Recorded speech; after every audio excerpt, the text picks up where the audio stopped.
Okay, well, welcome to the latest instance of the Cosive podcast. I'm Prescott Pym, Principal Consultant here at Cosive, and today we're joined by two very special guests. Colin, who's the co-lead of the CTI CMM committee and also leads the IBM X-Force CTI services, and Terry MacDonald, the co-founders of Cosive, the COO, and contributes a lot to the community through the Oasis Sticks Taxi and the New Zealand Internet Task Force as well. So privileged to have both of these fine gentlemen on the call today. We're going to be exploring the CTI capability maturity model framework, which is something that is very recent into the market, but is continuing to evolve. We're going to look at what it is, why it matters, and how it's used. So without further ado, I'm going to throw over to Terry first and just give us a little bit of a background about who you are. I'm Terry MacDonald, as mentioned, one of the founders of Cosive, but also been very much involved in the threat intel sharing standards over time. I think now up to 12 years involvement with Sticks and Taxi, one of the co-chairs of first IEP Information Exchange Policy Framework, SIG, and also chairperson of NZRTF. So the CTI CMM is very near and dear to my heart, and I'm so glad to have seen it developed and out in the industry. All right, and over to Colin. This is the first time we've got an external guest on our podcast as well. So, hopefully this format works well. But we're really interested to hear about, about you and your journey into CTI. Yeah, thank you. So my journey started in cybersecurity. But people ask how I got started in cybersecurity. I did. Wow, it's been a journey. 27 years this year. So we've been doing a lot. Originally focused on perimeters, then focused on compliance, and really since the 2010s, 2012s, a lot of risk focus from that perspective. And that's really where intelligence started to come in for me. Wasn't in the military. I did spend 6 years working with government contractors, so know some of the acronyms and all of the bureaucracy and some of that stuff. But really intelligence, taking information and making decisions out of it from that perspective. I have a computer science and biology, genetics background. So my team will laugh because I'm like, give it to me in 2, 3s, and 4s. And give me that in 2, 3s, and 4s. So I think very much scientific process as well as breaking things into simple and then expanding it. Been heavily focused in cyber intelligence since about 2015 when it became a buzzword. And what does this mean? It's not just technology, but people, process, and technology. Been over at IBM since 2020 and helping our clients grow their programs, train them on how to grow their programs, and then how to integrate some of this stuff from a technology standpoint. Yeah, terrific. And Terry, I think probably you started at CTI around the same time that Cosive was founded, just about 10 years ago. Yeah, it was a couple of years earlier than that, actually, just with I started hearing about the Sticks and Taxi thing that was happening with Richard Struess and the guys at MITRE, and they were running it at that time. It wasn't an Oasis standard. So I was really interested.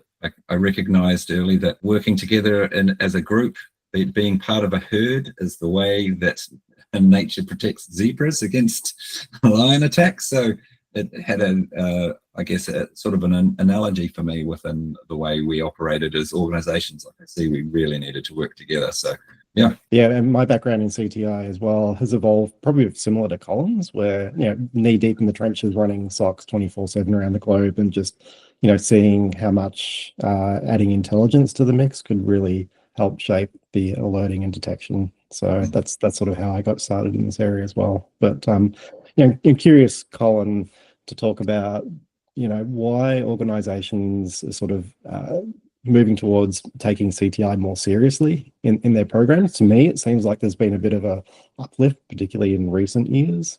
What are the trends you're seeing around why organizations are interested? In the recent years, it's definitely been money, right? How can we optimize our program? Because at the heart of it, intelligence is the ability to make information actionable. In this case, information is our cyber threat landscape. What if we could identify a threat that's going to attack us before it attacks us? Organization could take appropriate action to prevent intrusion and impact. That's what we're chatting about. That's what we're talking about is How do we take this information and understand it and apply it? Ideally, from a security control standpoint, we'd only ever apply what we need, but we don't know. We can't always predict or forecast or even prevent some of these things, right? So sometimes we have to use proactive measures from that perspective.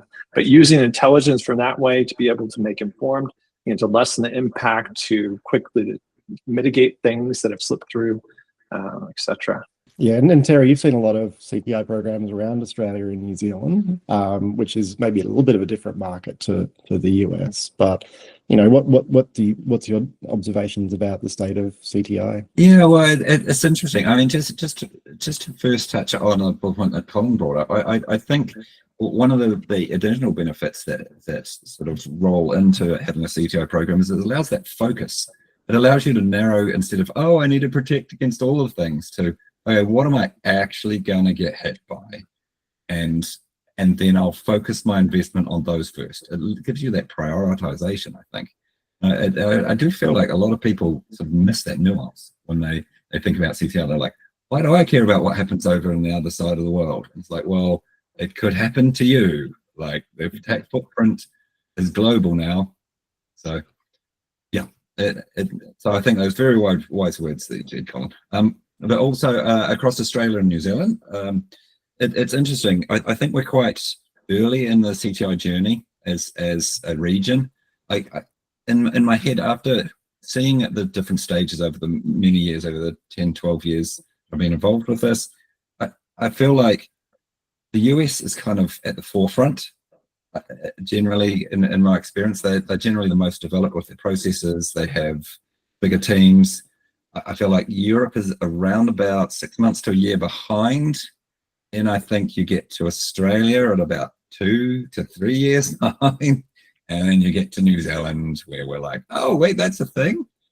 It's just kind of just beginning to start out. So I feel like it takes a little while for it to filter through the business side, for them to realize the value, and for that to then actually roll into the general industry within that region. Yeah, I think my observations as well, having been involved in programs like CTIS in Australia, where we've worked with over 400 organizations on their CTI programs, a lot of them really start as quite organic in an organization. There's an extension of a SOC program. There's like one guy who's just really interested in sharing a bit more information, and it sort of builds from there. And a lot of organizations struggle with that transition into, how do I formalize this program a little bit?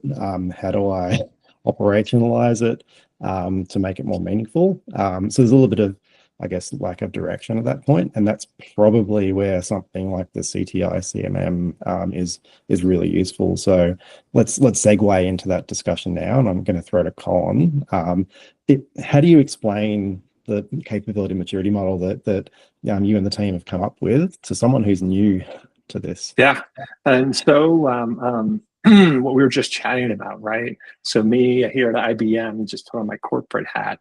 I work with clients across the globe. I've done assessments and training over 40 clients across the globe, and interacted with over 100 clients from that perspective. What I was constantly seeing is that CTI is the glue that pulls that together. If it's the one person of, oh, this is how we should, use some of our protection stuff to prevent some of our SOC responsive stuff. Or here's the why we need to patch some of these vulnerabilities, or here's why we need an IPS WAF, right? So from a CTI CMM's point, it takes that cyber threat intelligence. So CTI CMM is cyber threat intelligence capability maturity model. It's a mouthful, right? That's why we say CTI CMM. But what we're really saying is that it's a way for organizations to measure their cyber intelligence function. From that perspective, whether it's a program or whether it's individuals wearing multiple hats, then how do we measure that? There's several models out there. What's different from CTI CMM is it's stakeholder focused, or like what I like to say is outcome focused. Rather than us producing a report that too long didn't read, that here is something we're providing risk, here's something we're providing fraud, here's something we're providing the SOC that they can use in their day-to-day activities. Or in some cases, it's proactive activities from a prevention. if I could tell you that here's the new extensions that are going to come into email phishing campaigns, we should be blocking those on our email protection platform, right? We don't need those to make it in. So some of that predictive and preventative measure from that perspective, how do we glue that into our growing, maturing cybersecurity program? What I like to say is retrofit that in, is really where CTI comes in, CTI CMM comes in, because now I can understand, break it down into different models and where have us experts seen this success and give a little bit of depth on that. Yeah, exactly. Measurement's a pretty hard thing to do sometimes. Terry, why is it important that organizations should benchmark and measure themselves? Well, I think it lets people realize that there's improvements to be made and to figure out where those improvements can happen. If you can't measure something, you can't improve it. It's as simple as that. You have to be able to measure it in order to know where your weaknesses are. And I think a really good part of this is the fact that it allows you comparison against other people as well within your industry. A lot of regulation out there at the moment says you have to be up with best practice. Well, what's best practice? Well, it's what everyone else is doing as standard within the industry. How do you measure that? Well, you use something like CTI CMM to be able to do that within the CTI space. Yeah, awesome. And Colin, what sort of organizations would you see typically using something like this? Is applicable to small organizations as well as large? It's aimed at all organizations that need intelligence. Who doesn't need intelligence, right? Well, it's really the ability to protect and defend against cyber attacks.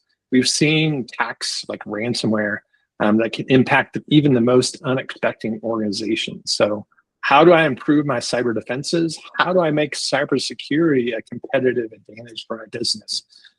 Is many of the questions we've been asking for a while. And we've tried to, like I said, retrofit intelligence in there.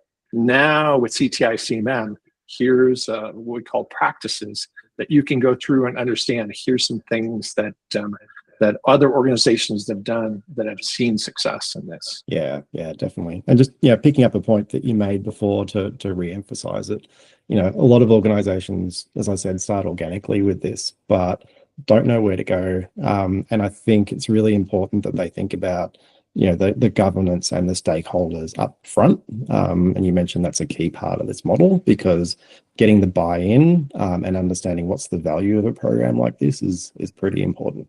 Yeah, and just to touch on that point too, we've literally had people come to us saying, I would like to buy a box of threat intelligence, please.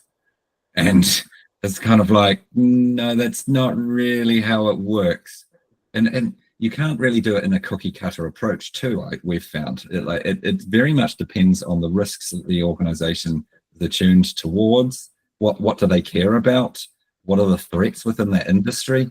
And so I think having a good set of principles like the CTI CMM provides you with allows you to tune your CTI program so that it's right-sized for whatever your organization is. Yeah, I think that's a really good point, that you don't have to do everything. You can right-size it for where you are at that maturity level. It might just be small incremental improvements, and then planning out a roadmap for where you want to get to. And this gives you a good framework for doing that. So before we dive a bit further into the framework itself, how did all this come about? Colin, is there an origin story? Yeah, we were scribbling on the napkin. No, just kidding. So it's an evolution, right? That part of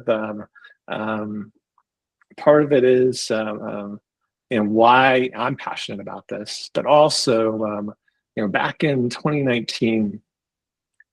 That Jason Passwater's helped establish what we call CTI pros, just a loose group of intelligence practitioners across the globe. And we banded together in regions, but then joined a Slack community to be able to talk amongst things from that perspective. For me, that I'd already been doing these program assessments with our clients and saw a gap here, and went to fill that gap. Mike DeBolt, my co-lead of CTI CMM, was doing similar as well. So we started sharing some notes, and we started to see, there's something that we need to do more here from that perspective. We use C2M2 as a framework to start with of this is, this is stakeholder focused, that we need to, go from there, start from there, use that as a foundation. But quickly we found that we needed to take our own liberty and approach to that, even if created our own domain fraud that wasn't in C2M2 from that perspective. So hence the name, the CTI CMM. We took the capability maturity model from C2M2 and then focused on CTI CMM. You'll see in the domains that the purpose of each domain actually follows from what was in C2M2. We've not changed that. But of course, how CTI is applied to each of those domains is dramatically different. How difficult is it to collaborate on developing a framework like this across the globe? Stakeholders in Europe, Asia, and it must have been difficult to get it off the ground. Yeah, I mean, there's been some challenges, and we've had some individuals that have come and gone, and some individuals like yourself that have jumped on and helped us with contributing. So we appreciate that. It's definitely been challenging that we have people in Asia Pacific contributing, in the UK contributing, here in the US. So we have to do recordings, a lot of Slack at times, as well as that even some one-offs of, okay, I'm just going to go meet with this person in Asia Pacific today from that perspective. So for me, I've been doing that here at IBM. So it's just more of the same from that perspective. And when you mentioned Australia, 2 or 3 years behind, that I see that as well in Asia Pacific in general. That the adoption of intelligence in the Asia Pacific region is just now starting to catalyze. That there's intelligence that has been occurring, no question. But how can I now start to apply it in all aspects? From both internal and external. So it's been a challenge, but we have a core group that's dedicated, and some individuals will join at 7 o'clock their time, some individuals will join at 8 o'clock their time. So some sacrificing. For me, it was 7 a.m. most of 2024 when we launched this last year, and then this year we moved to a couple different meetings a month. So from that perspective. And that's the challenge as well, is not only have to do with time zones, we have to deal with work schedules.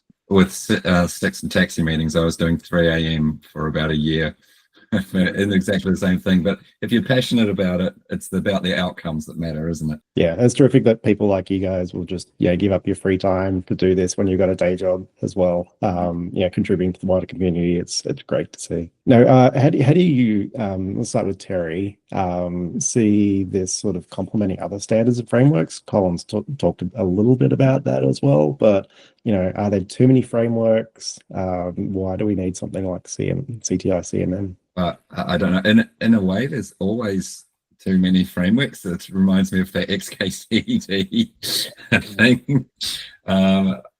Yes, but at the same time, I do think as we go through, as the industry matures, as CTI becomes more of a professional, actual industry, I think we're learning more about how it works with business, how the attacks are evolving over time, and how we have to adapt. So I don't necessarily see each next standard as being it's a bad thing that it exists. I think it's more that we're taking in the learnings that we have. We're figuring out how best to actualize the results that we want to have. And as an example, the fact that this is so stakeholder focused is I think the realization of the industry that we actually need to make it be focused on providing beneficial outcomes to the organization and to everyone who works within the businesses. It's all well and good for a CTI expert to know exactly what's happening across the industry, but unless that results in a thing, like that's not the core reason that the business exists, that the organization exists. I kind of see CTI and cybersecurity as a whole as a form of insurance. We're effectively just trying to reduce the risk levels to a manageable level for the business. And so if a CTI in a way is just a way of doing that, really. Yeah. And Colin, is that typically the sort of gap that you'd see in CTI programs? Is just as Terry was describing, the linkages up the top? Yeah, I mean, this intelligence, it's interesting. We take intelligence from military application and try to apply it commercially. It's different. I tell my CISO, here's my intelligence requirements. He's like, okay, thank you. He wants to know what decisions are already made or what he can evangelize related to his program that he's already executed, right? From that perspective. And that's, some of the challenge we have from an intelligence standpoint is we have to be evangelists of what we're doing. Hey, I prevented this, and this didn't occur because of what I did. As well, from an intelligence standpoint, I mentioned information. Oftentimes we'll take a report and say, here, SOC, here's your intelligence report on this. Well, I just outsourced my intelligence program because I'm now handing this report and not saying the so what. Why is this important? What should you focus on? And how is this applied to our business from that perspective? Rarely does something have a complete overlap. There's going to be some aspects that are critical to us, that are more sensitive to us, or there's going to be some aspects that, that is not as meaningful to us as it might be to other organizations. So just digging a little bit more into the framework now. So what do you think are the benefits that we get from using a model like this? What are the tangible outputs that can be seen that organizations can run with? Yeah, I mean, there's twofold. One, that this framework has the knowledge and experience of 20 plus analysts, senior analysts, myself, Mike Bolt, John, and a few others, John Doyle, across service providers, across organizations defending. You can't get that knowledge anywhere else, and just nobody has collected that knowledge, as well as that. Even you'll get it in bits and pieces, but not in a complete document. From that perspective. And then from that, we've been able to take best practices that I remember very fondly that we were talking on the use of intelligence, cyber intelligence, and incident response. That one of the analysts like, oh, we need to include integrating feeds in tier 1 into CTI level 1, as we call it. And I'm like, wait. I've seen the Christmas tree effect on that, where you've taken a feed that's really meant to be a block feed and not really intelligence, just information, and you've integrated it into your SIM, and now you get all these alerts. And what do I do with these alerts? Even if it's meaningful, that here's a phishing link that that somebody clicked on, what do we know? Somebody clicked on a phishing link. Did they enter information? Did they download malware? All we know is that the system went to the link. And even some cases, it may not even tell that our firewall blocked it or our proxy had blocked it from that perspective. So taking these refinement of practices and be able to compare it to your current practices and seeing where I'm at and maybe some new ideas of, some new things I can do or new approaches from that perspective. Yeah, you mentioned Gert Jan before. I saw a post that he put on LinkedIn the other day after he did a presentation on this at the first CTI conference in Berlin, where Chris, our CTO, was there as well. But he said 81% of organizations don't use a framework or are really unfamiliar with them at the moment. So yeah, Terry, just looking for your commentary on that. Well, yeah, I think I'm not surprised by that, because as I said, I feel like we're in the changeover from it being more of an art to a practice almost, where we're beginning to build out these frameworks. We're beginning to understand where gaps lie,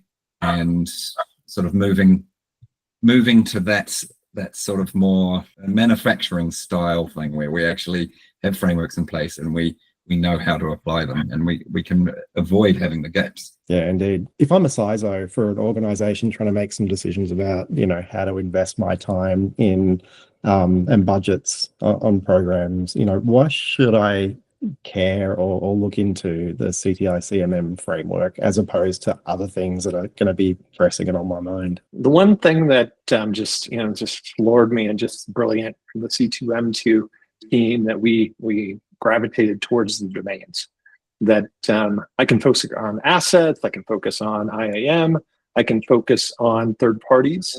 When I step back and look from a CISO standpoint, that a CISO is going to focus on risk, business risk, right? Or business cyber risk.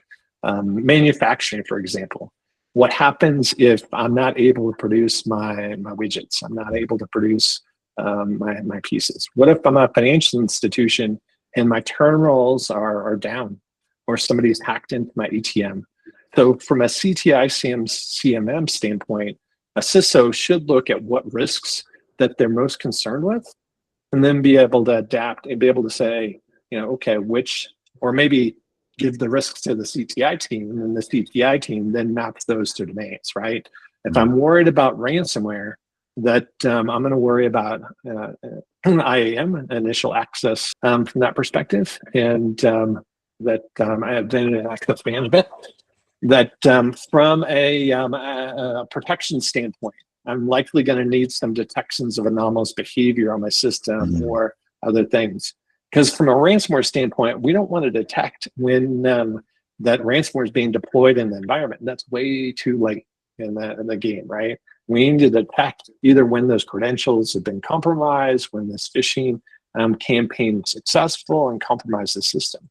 Because we can detect that within days and sometimes weeks, we can prevent that from occurring from that perspective. So it all goes back to risk from a CISO standpoint, but then now you have your stakeholders that now start to define what risks are critical from that perspective. With the 11 domains that you have, do you think that you can actually use CTI CMM as a bit of a security tool gap analysis framework as well?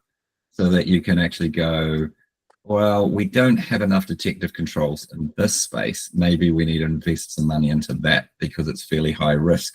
That domain's fairly high risk for my organization. Is that kind of how you see the framework being used as well? Yeah, you can use that. Asset's a great example.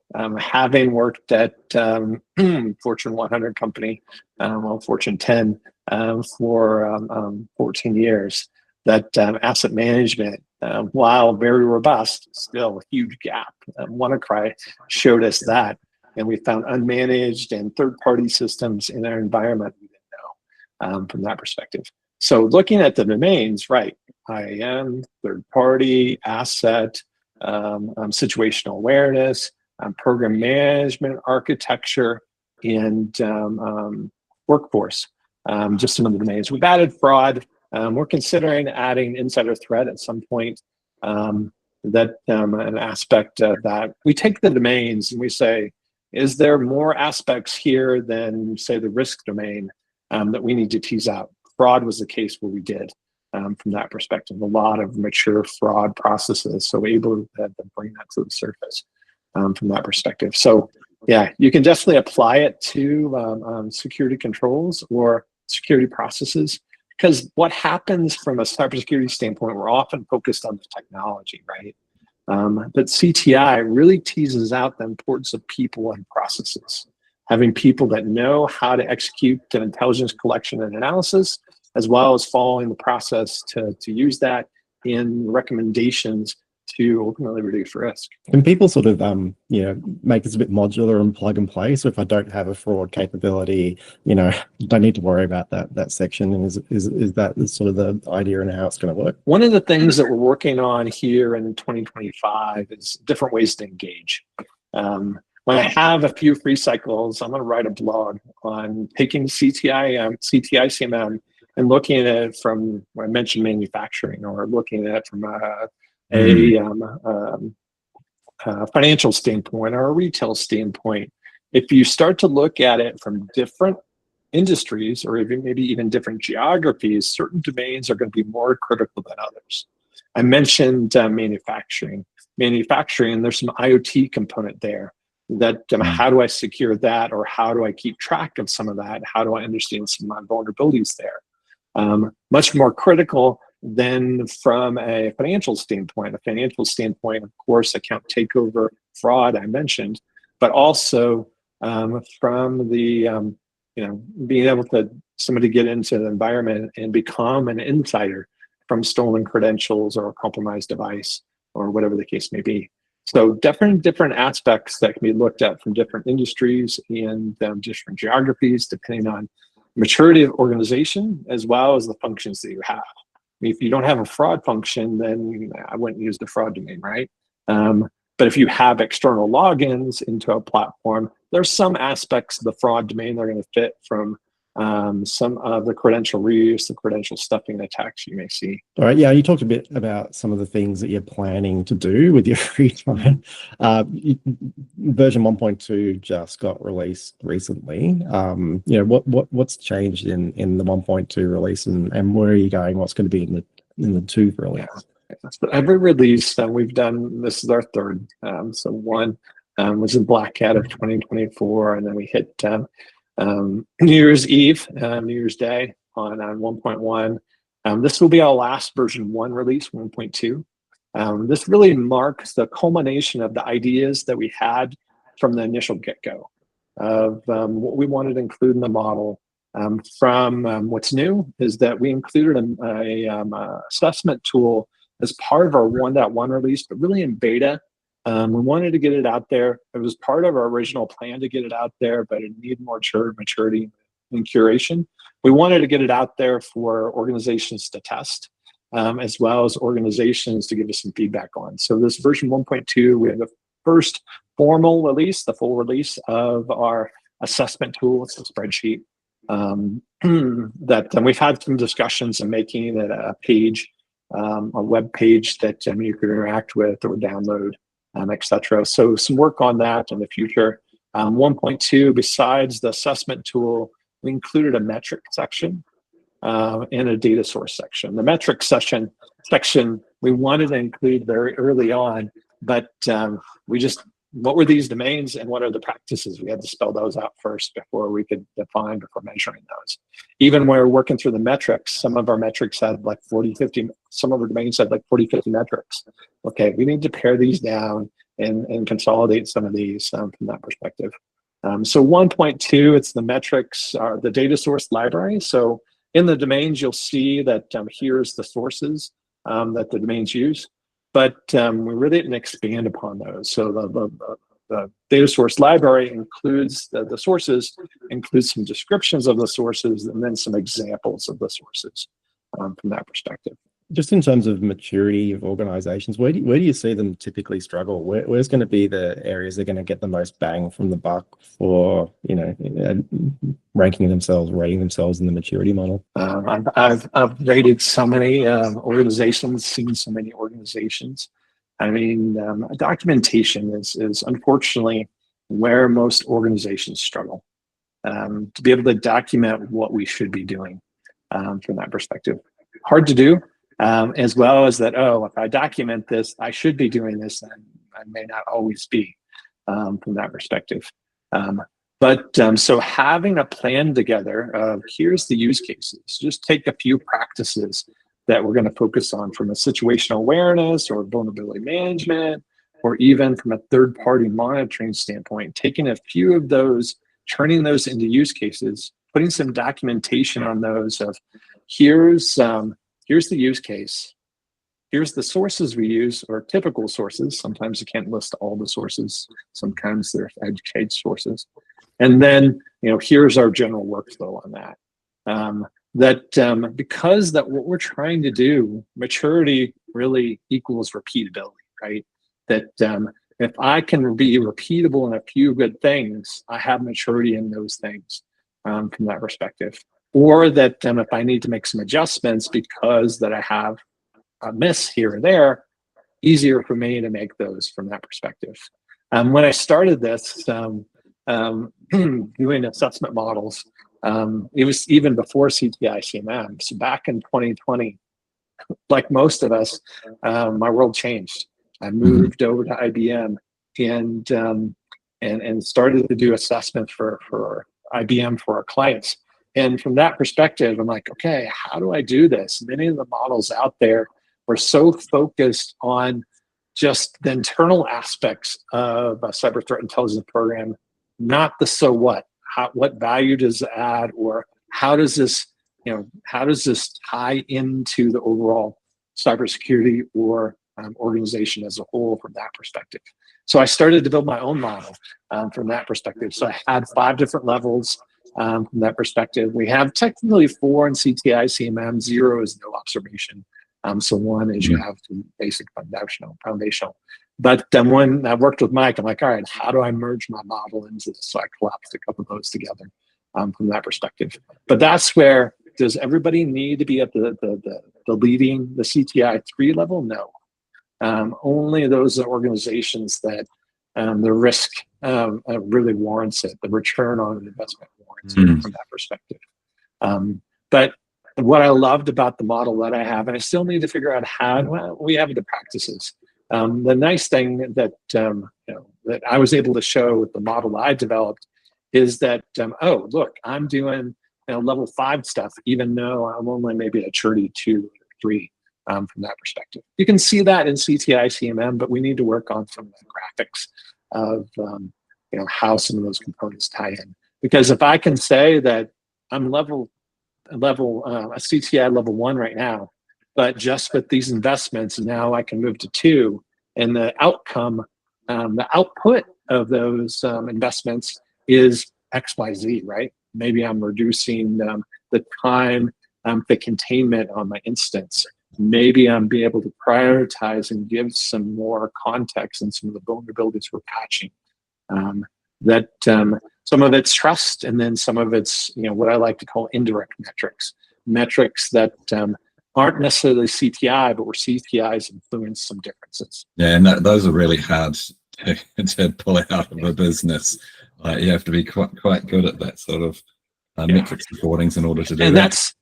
And that's where I was first applying intelligence that, both on the tools we're using, our internal data where we're seeing incidents, as well as that how we could have more insights into that. We were able to, our SOC was able to reduce our incidents like by 60%. What we claimed to be incidents. Some of those weren't incidents, most of those were. But we're able to dramatically change our program by looking at our data in a couple different ways. And then we gamified our security awareness program. There's one thing you can invest in as security awareness, that not a click and you're shamed, but clicked and you're educated from that perspective. Because from an awareness standpoint, if I can know what to look for, because oftentimes it's social engineering, either via email, phone, even via text now, right?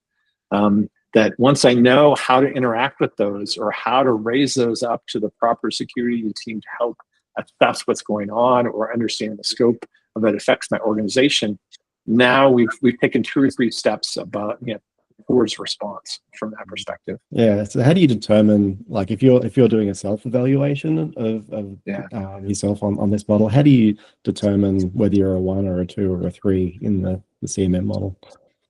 So that's where we have an assessment tool.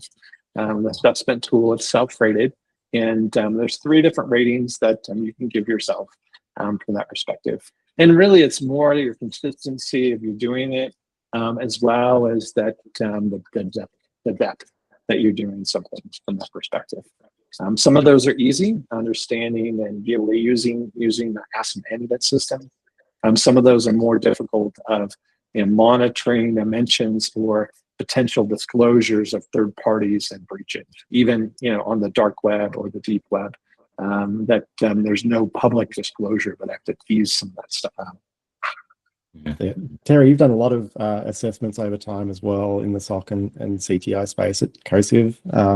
What makes you excited about using this framework to help local organizations around Asia Pacific? Well, I guess it's the fact that it gives us a way of comparing apples with apples within our organizations. We, as consultants, I think are generally best placed to naturally figure out who's doing something better than another organization. And over time, you kind of work out, oh, this organization's quite good at this, but they're missing here, and this one's really good at that. And you kind of, you have an understanding that you've built up over time, but there's no real way with sharing that with an organization easily and in a format that's interchangeable. So the thing I like about CTI CMM is it gives you the ability to actually formalize that a bit more and to give people some next steps to say, well, if you wanted to be the same as this organization who's your competitor, then you would probably invest here and you'd invest here and go from there. Yeah, and I know when I'm running a maturity risk assessment, like we do here at Cosive, having that framework is great, but also it's the small little tips and tricks that you sort of come across and you can relay in these conversations that people just, I haven't thought of doing it that way. So, as well as being a good structure, it's also just a conversation starter for how can organizations improve. That makes me laugh because I was doing an assessment with an organization, and she's like, I don't know if this intelligence, but let me show you what I'm doing. She was looking at her internet data and looking for trends related to geography, related to the malware, related to possible initial access vectors. And I'm like, okay, let me think about this, or let's reflect on this. You're taking information and you're making it actionable. That's intelligence. Yeah. We often think that I have to pull from a third party to give me that knowledge, but oftentimes your own internal data is the most useful from that perspective, and be able to understand that. And that's one of the things that we put in CTI CMM. Some of those tips, some of those little tricks on how to tease that out. Because I wrote a blog about this a couple of years ago. I call my 3 Ps: predictive, preventative, proactive. That if I can see, I live here in Colorado in the US and right next to the foothills, so we see the storms rolling in from that perspective. If I can see the storm rolling in, I know that I need to prepare my house from that. Whether it's lock the doors, or maybe I need to go down the basement because there's we even get tornadoes at times here.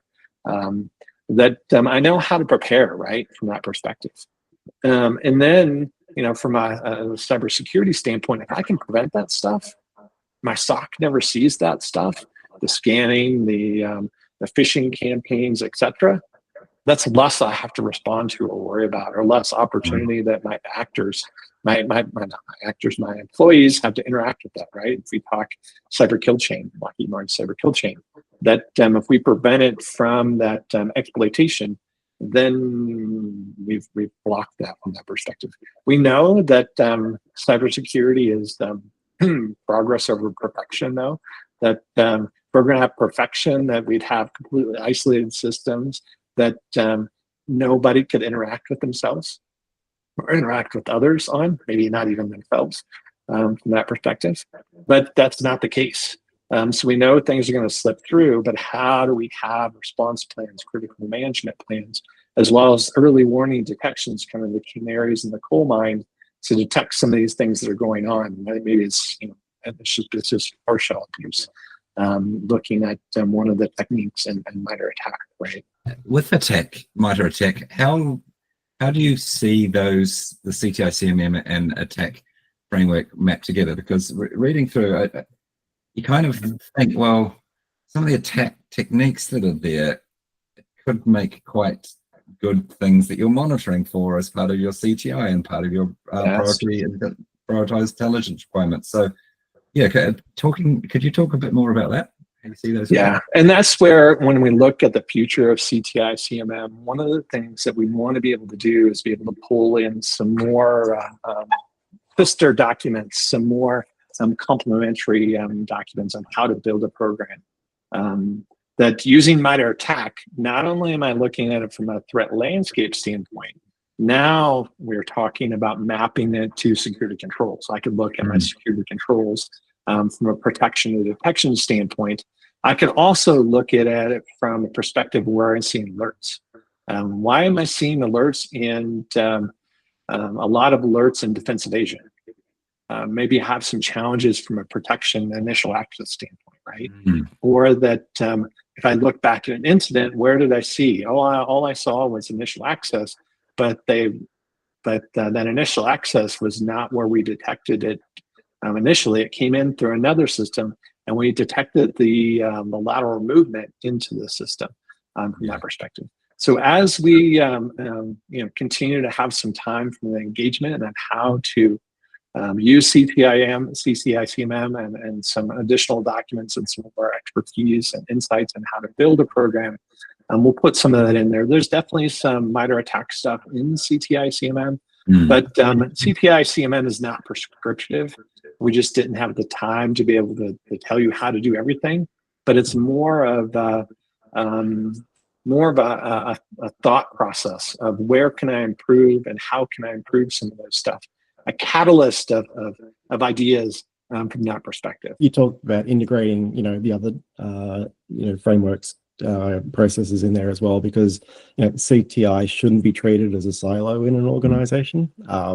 It really much helps drive a lot of visibility and detection and mitigation across a program. So I think that's a really key point. Another question I had actually, which just popped into my head, was the 3 levels, well, I guess 4, including CTI level 0. I kind of, when I was reading it, I felt like there needed to be a CTI 1.5, because there's kind of organizations that we know of that have documented, beginning their documented processes. They don't really have enough metrics. They don't have the ability to collect metrics. I always feel like that's almost the next step on. So yeah, as part of our engagements, we want to take a domain and how do I go from a 1 to a 2 to a 2 to a 3 from that perspective. The challenge is, and that's where me doing assessments, I'm like, okay, that I have 10 aspects in this domain on CTI level 1, or CTI CMM, it's more like 3 or 4. So if I was going to measure, and we have that in the assessment tool of like a 1.5, you're doing half of the things in there. If say it's 4 things, you're doing 2 things from that perspective, right? So that's rather than trying to create nuances of gray, etc. We wanted to follow the spirit of C2M2, where it had the base level 0 and 1, 2, 3 models. CMM, cyber maturity model that here in the U.S., the U.S. government's using has, it started with 5, very CMMI-like, but now it's moved to 3. Having worked in five peers, that the difference between 2 and 3 and 4 and 5 are pretty minuscule from that perspective. Like the 2 to 3 was really formal documentation for me. 4 to 5 was continuous improvement rather than a kind of a steady state program from that perspective. So you could definitely expand it from that perspective, but it's better to just take the practices and here's the practices that I want to use. Here's the practices that don't apply to me. And then, where I'm at for maturity on the scale. If the tool says you're at a 2 or you're at 1, but you think you're at a 2, it's really your program from that perspective. The tool is just a measurement to be able to say, here's the practices that are reasonable to do. Some of these may apply and some of them may not be as completely applicable, or asset, I may not have a strong asset management program. And so from that perspective, I'm not going to make a lot of CTI progress on that because that my overall organization needs to work on maturity there. All right, well, we're getting close to time now, but just wanted to ask Colin, if a practitioner wants to get involved in helping shape the CTI CMM, what's the best way for them to do that as well? Yeah, so we have a feedback form on our CTI-CMM.org website. So you can always go there. We have a CTI CMM profile on LinkedIn. You can connect there, or you can connect with any of us that have championed it for that perspective. About 10, 15 of us that go out there and champion it, like myself. Connect with us on LinkedIn and hey, I would like to contribute in this way or provide some feedback that way. This is a community effort. This is industry-led, and it requires individuals like you that are listening to this podcast to contribute. So, either use the form if you want to be somewhat anonymous, or just give a few comments if you want to come in and help. That then connect with one of us, and we're working on version 2.0. Going to release it in Q4 revamping and standardizing across the different domains. We've noticed a little bit of differences between those. We want to standardize those, revamp those, and then look at it from the 1, 2, and 3 levels to make sure that we're consistent across those domains as well. If there's one thing that you'd want listeners to take away from today's conversation, Colin, what would that be? And same question to you, Terry. So know thy stakeholders. Know thy enemies, know thyself, Sun Tzu, right? But know thy stakeholders from that perspective, because that it's outcome over output. That ultimately, from a cybersecurity standpoint, is not what you do, it's what that doesn't happen is really where we see success from that perspective. How we prevent things and how we're able to identify those things that we need to prepare for. Yeah, and I'd add to that, CTI is a journey. It's not a destination. It is effectively something you're going to be doing all of the time. The world is constantly changing. The threats are constantly changing. Your organization is constantly changing. So guess what? Your CTI program is going to be constantly changing. And all you can do is constantly try and make it the best that you have the resources to make it. Yeah. What I like to tell my team, retrofitting intelligence into an emerging, sometimes broken cybersecurity program. So don't get frustrated you can't do what you're going to do. Because that you may not always be building upon a firm foundation. It's really just a risk reduction is what we're trying to do in cybersecurity. So if you're able to reduce risk in some way across parts of your business, then you got to claim that as a win. Yeah. All right, awesome. Well, Terry, you're going to be talking at the New Zealand ITF forum about how organizations can uplift their CTI programs and mistakes that commonly get made. So no doubt we'll look forward to hearing your wisdom through that forum. And then later in the year, Chris and myself are going to be doing a presentation on the CTI CMM at CyberCon Melbourne in October. So we're looking forward to that. It just got announced yesterday. So you'll hear plenty more from us on this topic going forwards. But I'd really like to thank Colin for making his late afternoon available to us here in Asia Pac, and Terry for your time today as well. Thank you, gentlemen. Thank you. Thanks, guys.